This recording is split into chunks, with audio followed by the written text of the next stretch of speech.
Cool. So I'm Heather Doche. I'm the VP of People at Rainforest QA. I'm going to be moderating this panel. I like to give kind of a heads up of what you're going to see over the next 30 minutes. It's not a lot of time.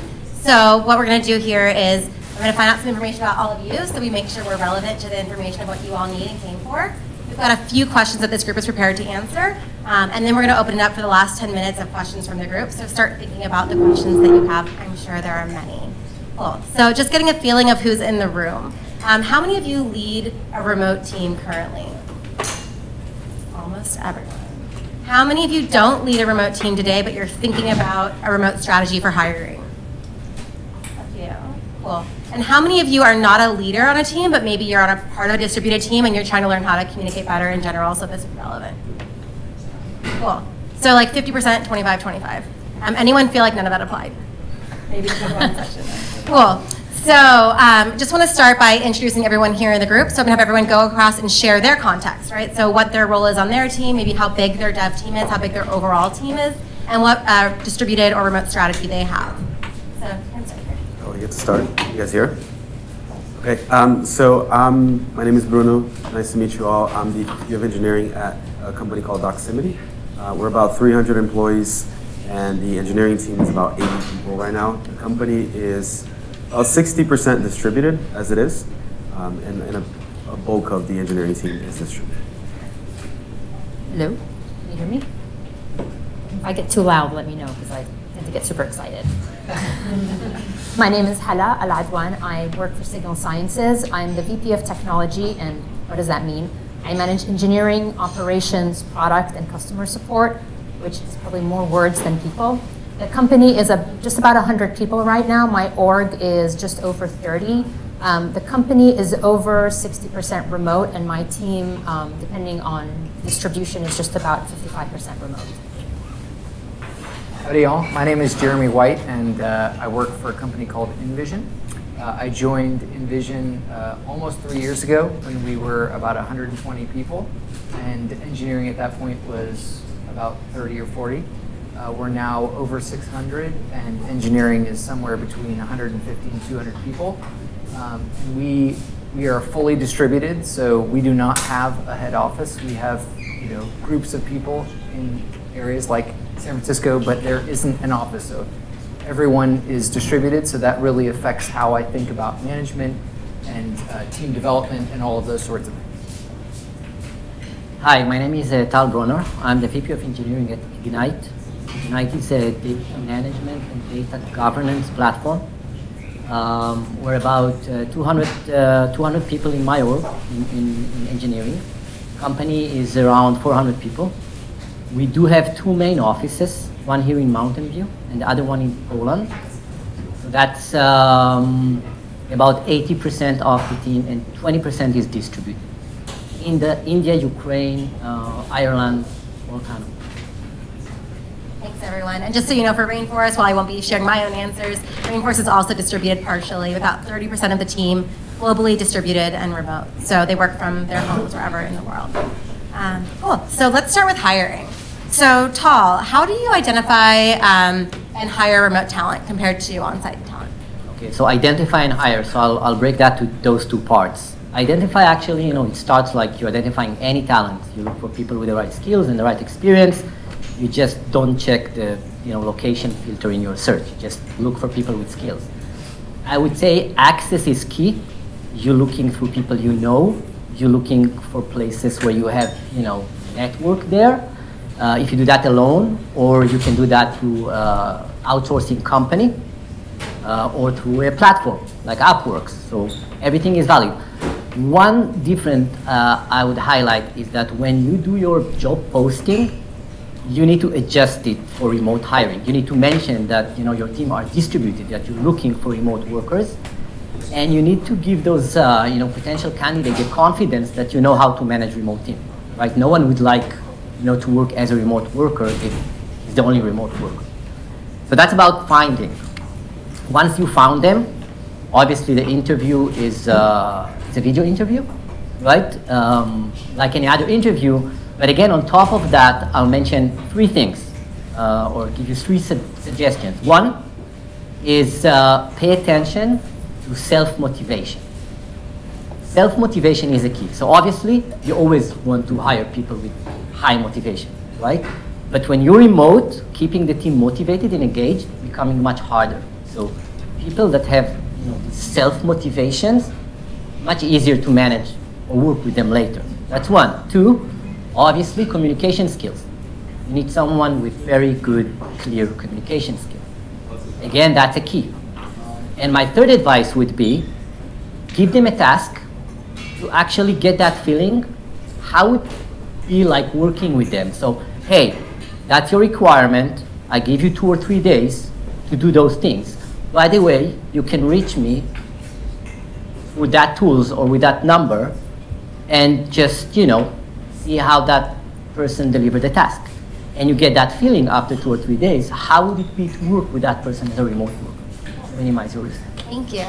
I'm curious from you, Jeremy, since you have a fully distributed team, there is no on-site versus remote. How do you think about hiring in that perspective? Yeah, so when we kind of talked about this for a minute before the call, and it was funny because I was like, well, I don't really do much different because I'm looking for the same type of person that I am, whether I'm physical or remote. But then listening, I'm like, no, there are actually some things that you differently. Obviously, there are different sites that people are primarily looking for, so you can find those. But there's a handful of very specific sites that people are going for that are focused specifically for remote jobs. That's one thing. I'm always looking for people that can communicate well and that can engage, because to me, when I'm looking for especially product engineers, which I would kind of separate from just generally people who can build things, it's people that really are excited and are driven by building products that deliver value to people versus just solving technical challenges. I think there's a difference there. So I'm always looking for people like that. But then I think you highlighted something really valuable in that you want to give people a challenge that is going to actually match the context of what they're going to be doing. And I think that's one of the things that remote requires / enables when you're doing that hiring, is give people a challenge. And we've tried lots of different things that got it, talk closer to the mic. We've tried lots of different things, and we will probably continue to try different sorts of things to get in our hiring process. But one of the things that we're doing right now is I give people a technical challenge and have them do it, and it would be a similar thing that I would give any of the engineers on my team. So it's not just some random whiteboard sort of question. It's like, build this small feature. Here's the amount of time we've given you. You don't have to solve every part of that, but here's the things we're going to be looking for, and this is about what you would expect to do. And if you have questions, here's how you can contact us, and I will make sure that I'm available to be able to answer any questions. But again, you give them that experience because it's a two-way street. Are they going to do well with this task in this way, and are they actually going to enjoy working in that context? So those are some of the things that I think about. There's some great things to add something. Sure, I do. I think it's also really important to know your team and know who you're bringing into it. It's a tax on your existing engineering organization with every hire you bring. People need to help onboard them and so on. I think the smaller the team is, the higher the tax is, so know who you want to bring in and the level of skill that they're at, and also make sure they can advocate for themselves, because if you don't see them every day, it's hard to tell if they're having a good day or having a bad day or frustrated with something. And you constantly asking them, surprisingly, will not always give you the right answer. So you want to make sure that these people are actually able to advocate for themselves, that they're able to say, hey, I'm frustrated with this person, or hey, I don't understand this problem, or hey, I'm really happy right now.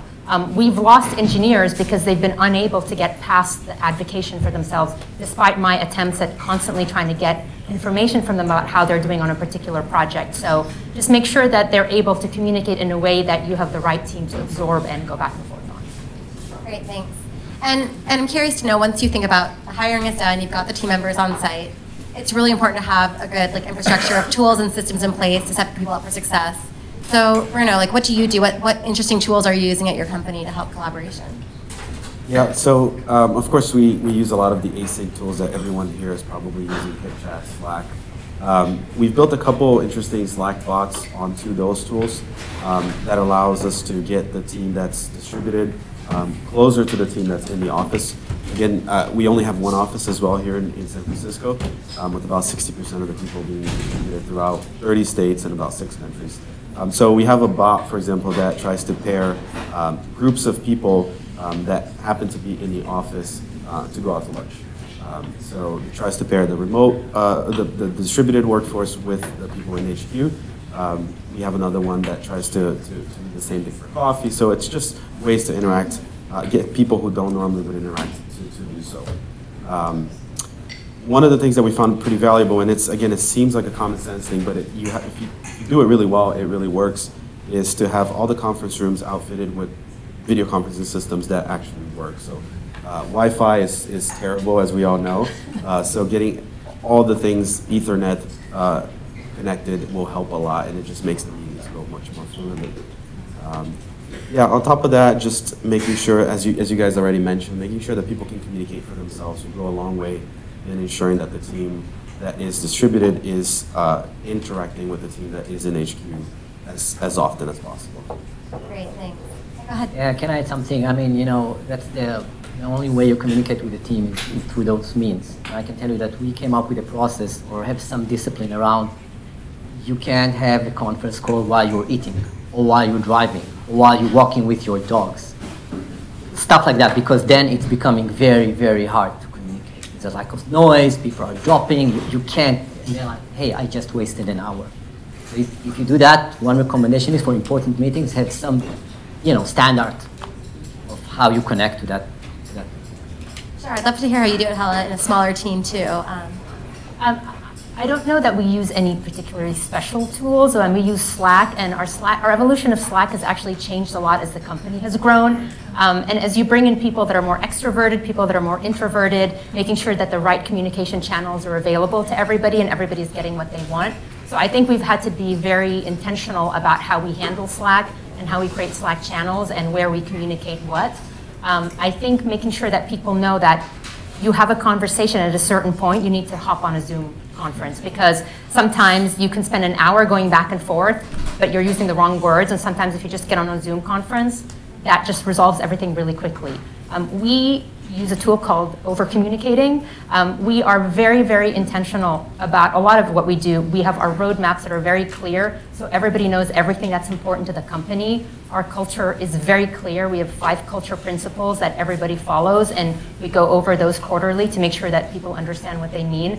I think it's important for people to understand where they fit into the company, how they're contributing to the success of the company, what they're working on, and where it fits into the overall scope. So communicating about that, making sure that when people deploy something that's really good, they get a big high five for it. And then the one last tool that we use is airplanes. And we have people come out to headquarters once a quarter. My entire org comes out once a quarter, and then optionally every 6 weeks, people will come out.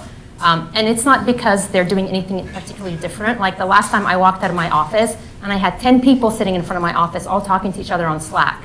And so the communication channels are still the same, but they get to go out afterwards with each other, have dinner, have a drink, or just go work out in the morning sometimes. And that builds a level of interpersonal interaction that tends to diffuse a lot of sometimes odd communication things that occur when you don't have that face-to-face. Great, thanks. So it sounds like there are tools and systems, there are social norms that really need to be explicit, and then there are obviously like infrastructure, IT things, and I'm just going to say I'm a big fan of having 2 TVs in every conference room, because when you are a remote person and someone starts sharing their screen and you stop dropping off and you no longer see the camera that's facing to the other 2 that's in the room, you miss all the body language and things like that. So just really thinking like put everyone else in the empathy of a person who's remote if you're not doing it currently, so you have a chance to see what that's like too in those systems and tools. Cool, so obviously we're all here because this is hard, and if we just had to implement the same systems and tools and everything worked, this room would be empty. So a lot of times what happens, right, is remote life is hard. It's hard to balance the different groups. It's hard to create things that work for everyone.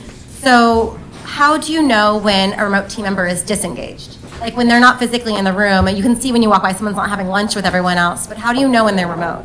So I'd love to start with you, Hella, and just kind of share, I know. It's important to have your opinion. It's because your last answer was so great. You have to do it. I do my best. I have one-on-ones with everybody that reports into me, whether there's something to talk about or not. And if it's just talk to them about their family or how their kids are doing or what where they're planning on going on vacation, and kind of build a rapport. And sometimes that will bring out things that people don't really want to talk about. I also do a lot of recon because people will talk to each other in a way that they won't talk to me. So just kind of get a sense of how a project is going, how people are working with each other, how they feel like communication on a project is going. It is a lot more work, I think, for me to try and continuously suss out how everybody's feeling, but it is a lot of, you have to put in a lot of effort, and you have to, again, the word intentional is pretty big for me, but you have to be very focused and intentional about making sure that you're understanding how the dynamics are working on a team. Sometimes a remote employee just needs to be moved to a different team because they'll function a lot better. But there are situations that I've had where I knew one person was unhappy. I couldn't get her to talk to me about it. I couldn't help her. I didn't know how to figure out how to put her in a better situation. And eventually we ended up parting ways because it just was not the right environment for her. And sometimes, unfortunately, the situation is it's just not the right environment. And I can't say that I have all the tools, but I think a lot of recon and a lot of communication. Cool. I'd love to hear from you, Jeremy. You have team members in, I think, almost every continent, you were saying. So how do you even begin to understand what everyone must be feeling across the world? Well, Hala mentioned all the really good things, and that's just building rapport with people. And actually, especially when you have a really highly diverse set of cultures and geographies, is like learning about them. It's like these little things, like learning about what is your culture like? How do you engage with people? Some people are more reserved. Some people want direct feedback. How do you want me to engage with you? And that comes from like actually talking to people. So that's one thing that really helps. So that way you can actually have that level of rapport to find those things out. The other thing is, I would say, especially if you're moving to a remote context and you are hiring or have hired someone who has not worked remotely before. I mean, it really helps if people have worked remotely for multiple years, so you can tell, like, you already know more or less that they understand the constructs of working like that. If they don't, I would be, one of the things to really look for is this person demonstrating loneliness or disengagement? I know that in my first 6 months at Envision, even after having worked at other places remotely, but being completely distributed and not having any face time, I was getting a little bit depressed.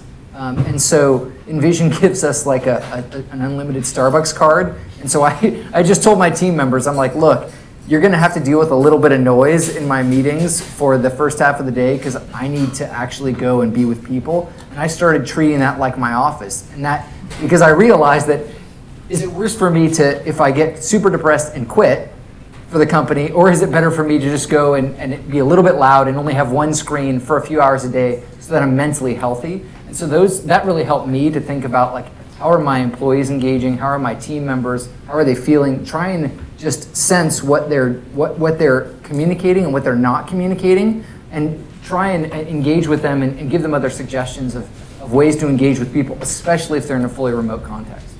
Yeah, and go ahead. I was going to add one more thing. One thing that I've actually learned pretty recently, surprisingly, is we all know engineers love solving problems. It's what we all want to do. We just want to get in and solve the hell out of a problem.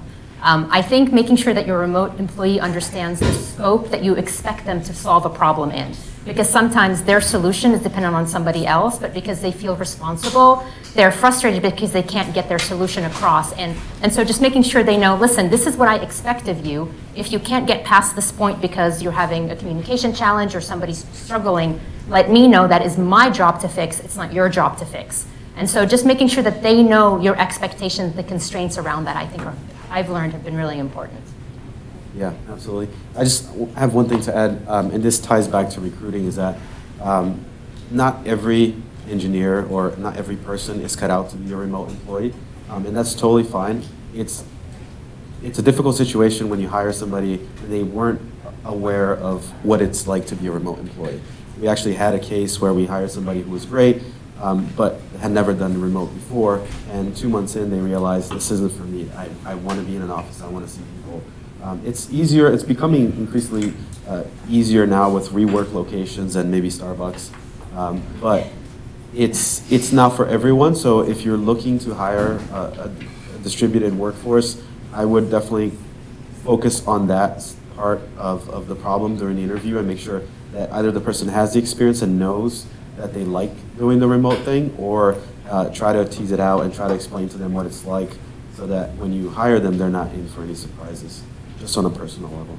Awesome. And I said I wasn't going to add anything, but I want to add something to this one. So yeah, I think one thing that's really important for any manager when you're dealing with remote people or on-site people is that you're kind of like their obstacle remover and their co-problem solver in all cases. And so if there's someone who realizes, oh goodness, like I got into a challenge I can't handle, whether it be remote environment or something else, like thinking about all the solutions, like have you tried going to a Starbucks? Or maybe the company can look into purchasing desk spaces in your local WeWork or whatever that might be. It's something just to think about offering so that you don't lose someone, because it's far more expensive to lose someone great than it is to maybe spend $500 a month on a desk. So, cool. So we have time for, I think, one more question before we go to the group. Awesome. So last question, I want to ask you, Bruno, I haven't heard as much from you. The biggest challenge for your team when you think about like what you've dealt with just managing remote teams in general, and how are you overcoming that challenge? Yeah, that's interesting. I think most people that haven't done the remote setup would think that the biggest challenge would be around tracking work and making sure that people are productive. But I would say that for me, the biggest challenge was making sure that the person is immersed in the company culture.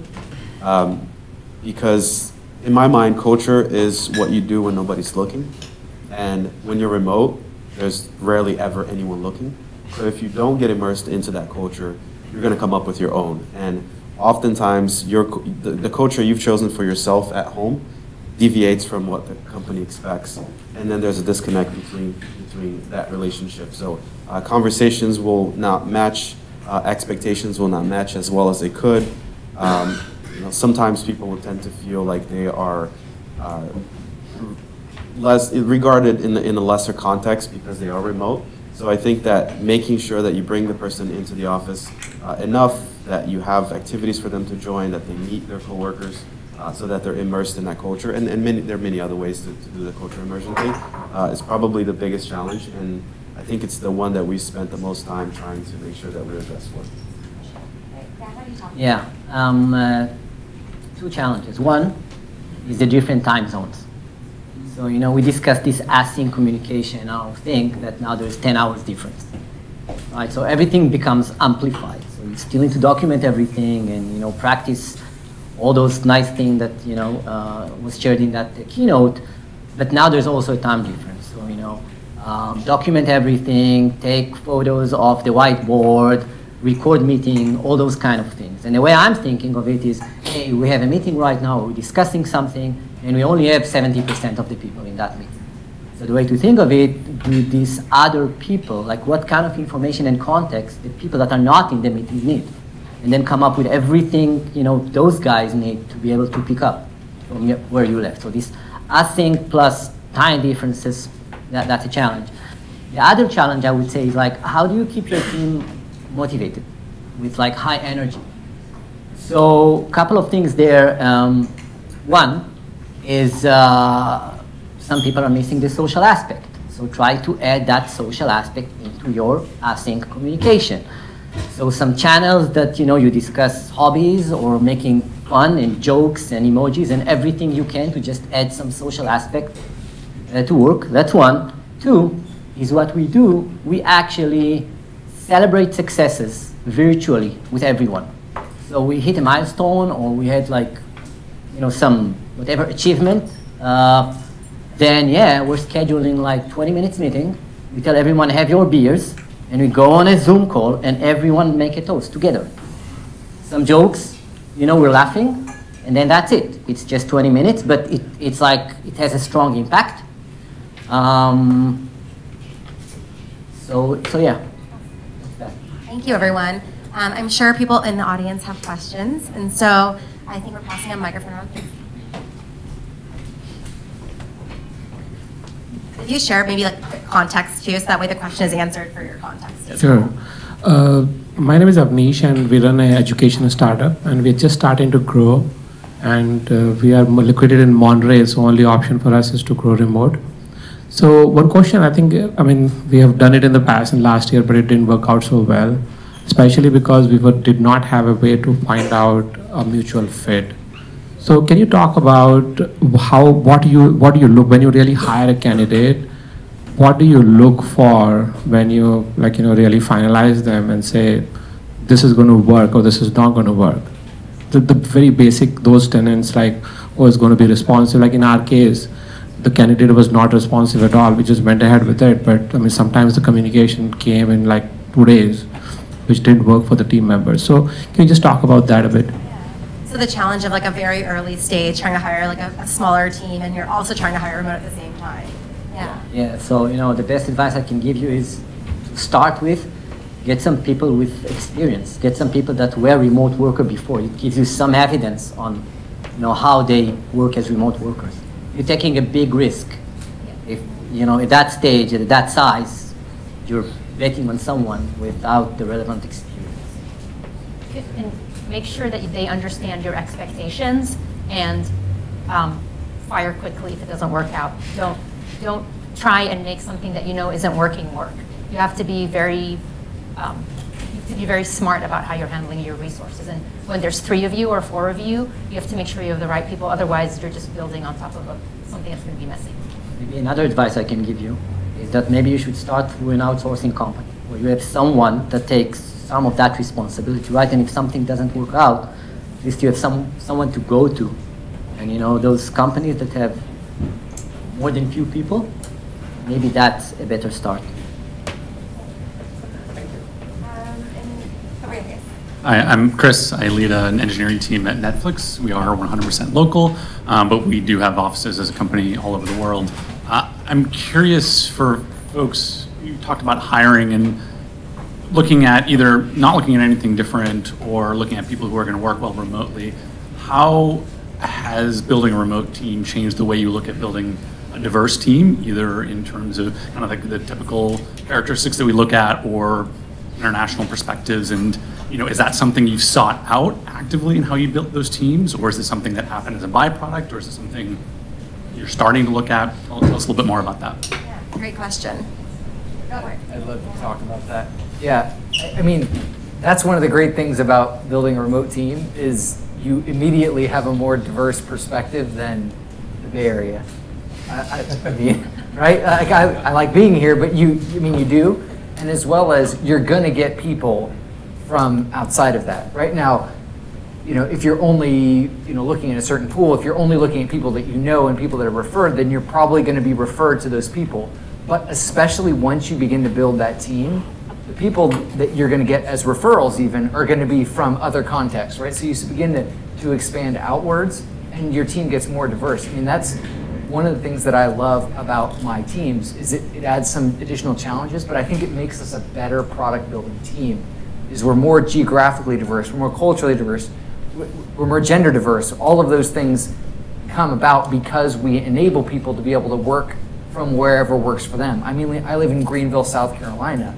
We have some tech companies, but I can name them all, right? You know what I mean, right? So you just get that kind of additional balance of people and perspectives, and I think it comes more naturally, and you're more open to it because you're expecting that you're going to have those sorts of things.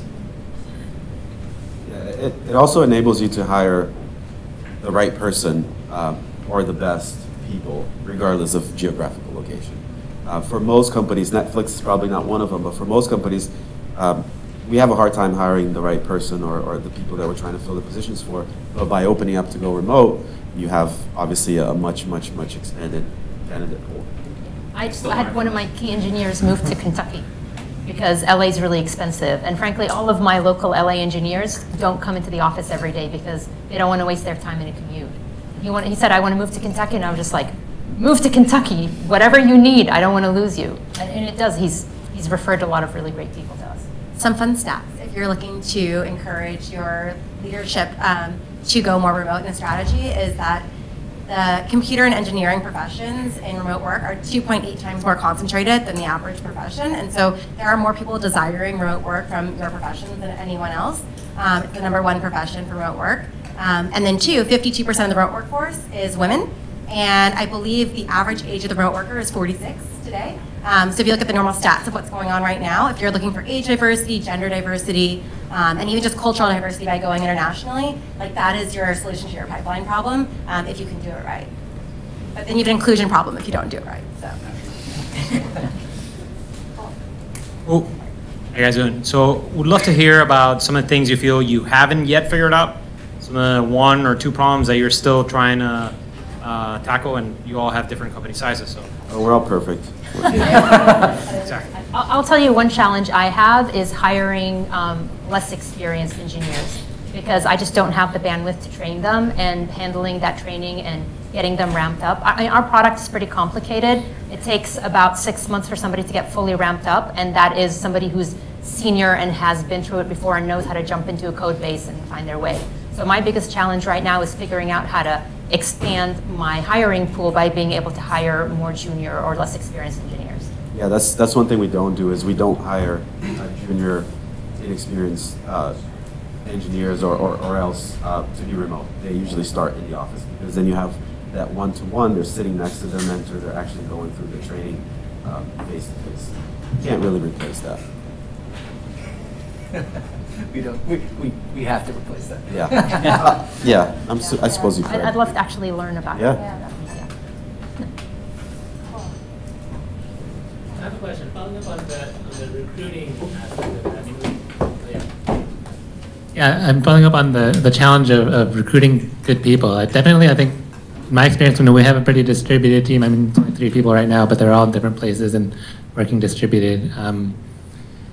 And it's definitely helped having that recruiting distributed because you can find talented people. I think I'm starting to consider working with I'm looking into working with recruiters to maybe help with that. I don't know if you have any tips on what's worked or what hasn't worked when you're working with recruiters. Like I'm trying to find someone who's more senior and more can be more of like a technical lead kind of person, and that's a little bit more challenging to fill that role. And wondering if you had tips.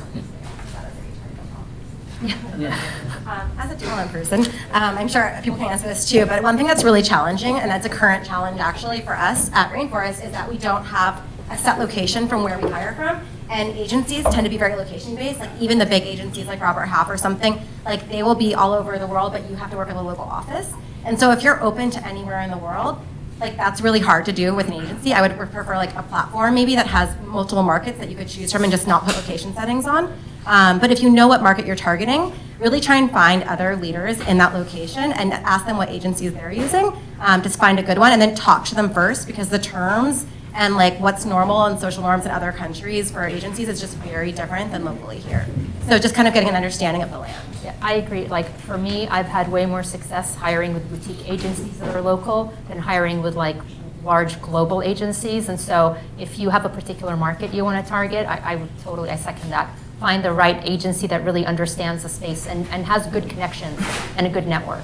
The other amazing thing too is that when you hire people that have done remote work before, they know other people that have also done remote work before. So you end up getting a ton of leads. So it may not help you because you're hiring your third right now, but as you hire more, those people also know a lot more people that you can also hire. So the referral rate is a lot higher that way. Another advice I can give you is it's always a bet, right? And the way I work is like I work with few agencies, and even before I talk with them, I tell them, hey, share with me one CV. I want to talk first with the engineer, not with you. Some of them refuse. No, get on a call with us. First we sign a contract and everything, and only then. I'm like, if you want to work with me, I need to see one strong engineer first. That takes off 90% of them, seriously, but the remaining 10%, they actually send me good engineers. So I don't have time to just go, on calls with like 50 agencies. So That's a good idea. That's something that I do. Well, I think we have a question in the back. I think this was touched on a little bit before about how to keep people or get people to be social remotely and possibly asynchronously. I've been thinking about this myself. Like I just had a new baby a few months ago, and I kind of just want to share my pictures into a Slack room somewhere, but maybe that's inappropriate. Like we could just have a channel like personal. You guys have any good for this? You know, engineers sometimes aren't quite as good at like, you know, opening up. So I don't know, any hacks, tips? So how to create like a culture of sharing. Yeah, it's just sharing things socially without it being awkward. We have a lot of very specific channels in Slack to do different things. I'm actually doing a bit of a workshop about that, but we have a channel called Random where people just chit chat all day long. And for those people that need that continuous social chatter, they're in it all the time and they share vacation pictures. And I'm rarely in that channel, but whenever I go on vacation, I post my pictures in it, then I hop out.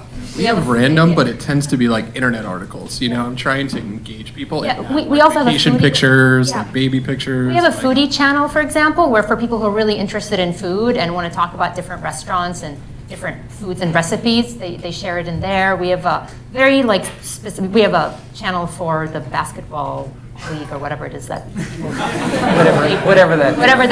that thing NBA. that happens when people bet on sports. So I would just, it's very, very specific, and if you create it, people will come. And just as long as it's public and people know about it.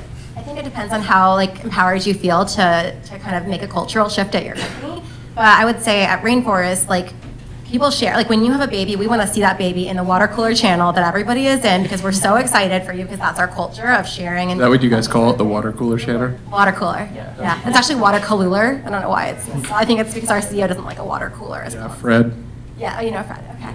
Yeah. But yeah, no, I think it's a cultural shift, right? So a lot of you are probably working with like, how do I fit this remote function into this tiny culture, like situation that I have, and thinking about like, what's another way of interpreting the same culture you have into something much greater that's much more friendly or first to remote people, and then really shifting that, right? Yeah, go ahead. Can I expand on that? Yeah. The one thing I would say, that we have these similar channels as well. The thing that I encourage my people and everyone, my peers, everyone to do is to, if you have a specific focus or hobby, create a channel for it. Yeah. Right? Like Yeah. empower people. It depends on what size your organization is, but empower people to do that and then go get people. I like craft beer. I started a beer club channel. It took 2 years before we actually saw the vision, but we are now actually sending beer. No FedEx employees, I don't know this is completely legal, but we send beer to one another across the channels. We have a car club channel, right? Like, just tell people, if you have a hobby, go start it and get some people in there, and that creates that community and culture that you want to have. Because it also helps to break down silos, right? It unintentionally breaks down silos across your organization. I think we're all out of time now for questions, but if you have questions and you didn't get to ask them, I think everyone here is going to be around for the time afterwards, and we're all probably on social media, so find us on Twitter or LinkedIn or whatever else, and thank you so much for all the speakers who joined on this panel.